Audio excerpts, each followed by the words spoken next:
법조팀 이한석 기자 나와 있습니다. 자, 이 기자, 김기춘 전 실장 쪽에서 이렇게 강하게 반발하고 나오면은 이거 잘못하면 공소 유지하기도 쉽지 않겠어요, 특검 입장에서는? 네, 아무래도 이 특검에 파견됐던 검사 8명이 잔류한 이유가 바로 여기에 있다고 보시면 될 것 같습니다. 예전에는 피의자가 구속이 되거나 수사가 잘 이루어졌을 때는 재판에 이렇게 크게 신경을 쓰지 않는 분위기였는데 요즘은 공소 유지가 수사보다 더 중요하다 이런 얘기를 많이 합니다. 피고인이 법정에서 진술을 바꾸거나 돌발 상황에 검사가 제대로 대처하지 않을 경우에는 무죄가 덜어 나오기 때문입니다. 네. 그러니까 아무래도 공소 유지라는 게 수사를 직접 했던 검사가 유지하는 게 훨씬 수월할 수밖에 없거든요. 잘 아니까요. 그렇습니다. 그래서 일반적으로 검찰에서도 직접 수사를 중요한 사건 경우에는 직접 수사를 했던 검사들이 공판 전담 검사 외에 직접 수사했던 검사들이 직관을 하는 경우가 일반적입니다. 네. 아무래도 수사의 또 최종 목적은 결국 이 단죄 아니겠습니까?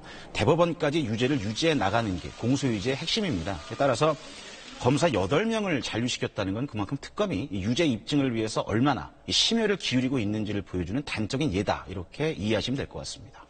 자, 그리고 지금 뭐 특검이 이제 오늘로 종료가 됐는데 아직 수사하지 못했던 사건들이 있잖아요. 그 네.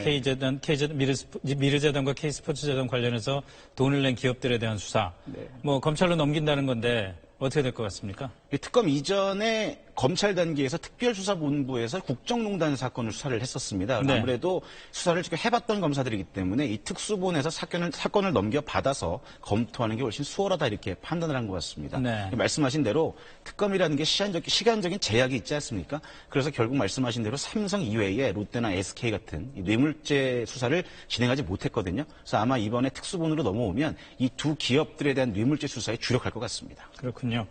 자, 어제까지는 박근혜 대통령에 대해서 조건부 기소 중지한다 뭐 이런 얘기가 있었잖아요. 근데 오늘 보니까 결국 그냥 입건을 해버렸어요.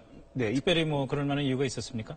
피의자 기소 중지한다는 건 결국 이 피의자를 수사할 수 없을 경우에 하는 건데요. 이 같은 경우에는 이제 문제는 다시 수사를 할 경우입니다. 근데 이럴 경우에 기소 중지 사건에 대해서 제기를 받아야 되는 절차가 좀 번거롭습니다. 수사를 다시 시작한다. 그렇습니다. 그러니까 아무래도 이번 사건은 헌재 탄핵심판 선고 시기와 좀 맞물려서 바라봐야 할 것 같은데 이정미 권한대행의 퇴임일 3월 13일 이전에 탄핵심판 선고가 나온다 이런 기류가 좀 감지되고 있지 않습니까? 네. 이런 상황에서 이제 헌재 선고 결과를 지켜보고 나서 대통령에 대한 기소 중지 여부를 결정해도 뭐 너무 늦지는 않겠다 이런 판단을 한 것으로 보입니다. 다시 말하면 선고 결과에 따라서 헌재의 선고 결과에 따라서 박 대통령에 대해서 검찰이 언제든지 수사에 들어갈 수 있다. 이런 여지를 남겨뒀다고 이해하시면 될 것 같습니다. 근데 반면에 우병우 전 수석 사건 같은 경우에는 특검에서 아예 기소를 하질 않았어요. 네, 미완으로 남았다고 볼 수 있는데 다시 말하면 검찰에서 보강 수사를 계속 할 거다 이렇게 이해를 하시면 될 것 같습니다.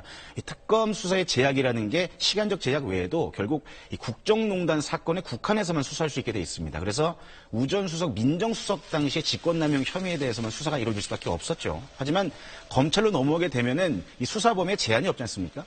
그래서 우병우 전 수석의 개인 비리 혐의에 초점을 맞춰서 보강 수사가 계속 진행될 것으로 보입니다. 그러니까 우병우 전 수석 같은 경우에는 특검이 허용된 수사 범위 안에 든 것이 별로 없었다. 그렇습니다. 네, 잘 들었습니다.